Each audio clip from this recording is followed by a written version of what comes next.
on the road in the pouring rain. And after all these pills I don't feel the same. Why do we feel so low?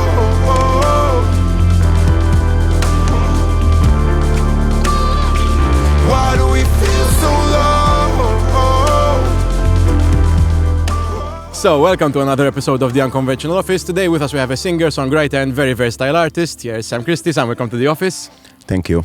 First of all, before we start, just for the general knowledge and the people that aren't too familiar with your music, how would you introduce the artist Sam Christie?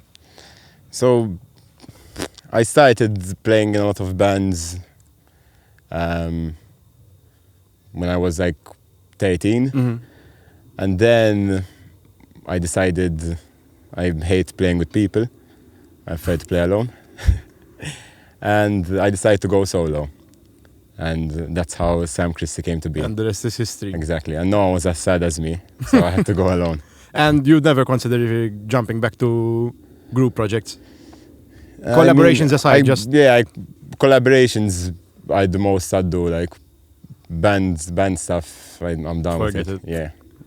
And like jumping to you personally, on your Instagram back in March, you had removed everything to put out a clean slate, and you said new beginnings. What does new beginnings mean, and what can we expect? So I'm releasing a new album in the next maybe like 2-3 months, and it's a very different style. So I wanted to kind of start everything from the beginning and make people forget the old guitar sad songs and get ready for a bit more electronic but still sad songs. So you just completely want to like disassociate from the past music, or exactly. It's just a new state? Just a new start. And new style. I know you're beyond like going away from guitar music. I know you're very versatile as an artist and you like to experiment with sounds. Is there like one particular sound you really enjoy creating or performing? I don't really know. This album's so different. I mean, there's trap, there's folk, there's like electronic-ish indie. So it's like, I don't know.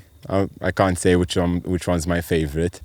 The most fun is definitely like trap, because it's just a vibe. Cool, very nice, and I'm sure we're all looking forward to hearing it. But like beyond the music creation and the process itself, when you're not performing, when you're not writing, what music do you listen to? Is there like one band or artist that tops your playlist every time? Bon Iver, always. It's like all I listen to. Awesome. And like being in the music scene in general, you've been performing and putting out music for quite a relatively long time right now. Like, can you mention one particular thing you love and one thing you hate about the local music scene? Alternative and even beyond, maybe. So, I mean, what I love is like when you do a gig, there's a nice community of people, and they always come to watch you. They always come to support, and yeah, it's just they make it worth it, kind of, But then there isn't really a lot of places to play, so it's a bit difficult. You end up always playing at the same place, or you're not playing to the same people. So sometimes it gets a bit boring sometimes. So I'd say that's the thing I hate the most, is that we need more venues in Malta. Do you think it's like a constant struggle being an artist in the Maltese scene?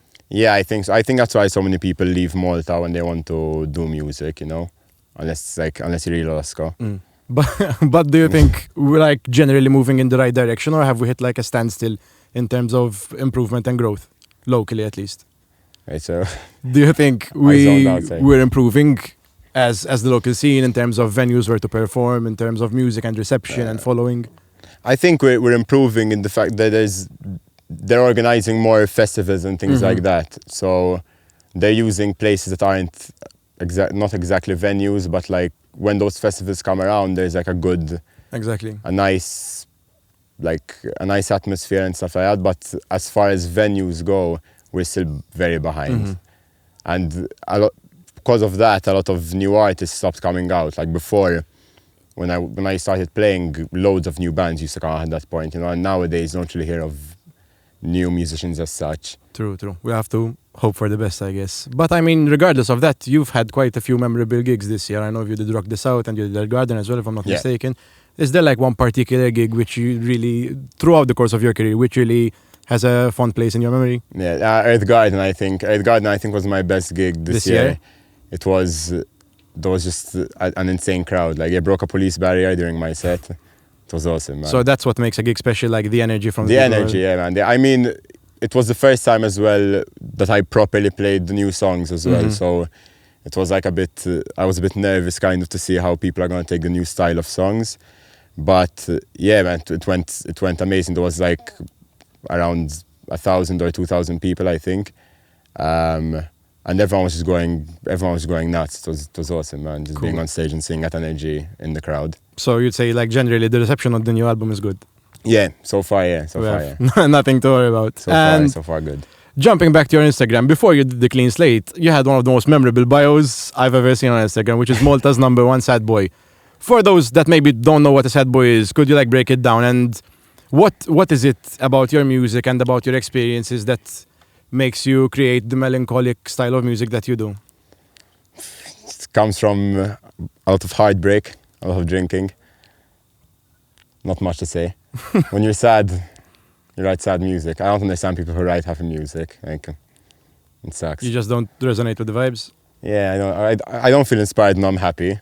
Like, I don't know how to explain it. I mean, in general, like being a listener of your music myself, I think it's very emotional, and I resonate with your music because it comes from a particular place in your emotion. So it's very cool to channel that emotion to your music, of course. And Sam, before we leave, I know you've mentioned the album. I know you have a couple of gigs coming up. Can you just tell us, like, in a general context, what next for Sam Christie? So I'm working with a lot of people. Like, on this new album, I collaborate with a lot of different people from Malta and from the UK as well. I'm actually doing a marketing campaign with a friend of mine who works at Abbey Road. And so yeah, I'm just seeing how this new album is going to go. Also, at the same time, working on some new music already. I always work with Chris Vella, who's like a very close friend of mine, my producer. And yeah, we're already working on a lot of new stuff. So while we're finding a date for the album, at the same time working on some new stuff. And eventually I will leave Malta and go to London and continue there. Hopefully permanently. Cool. Awesome. In the meantime, we'll be waiting for the pre-save link and we'll see from there. Soon. Sam, thanks so much for being in the office with you. us today.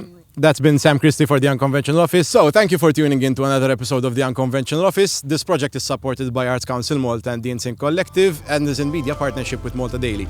If you haven't already, make sure you like, comment, share and subscribe, and we'll see you in the next episode. Thank you.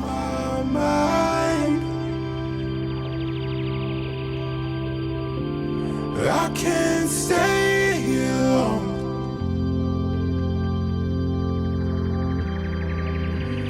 I can't be too kind,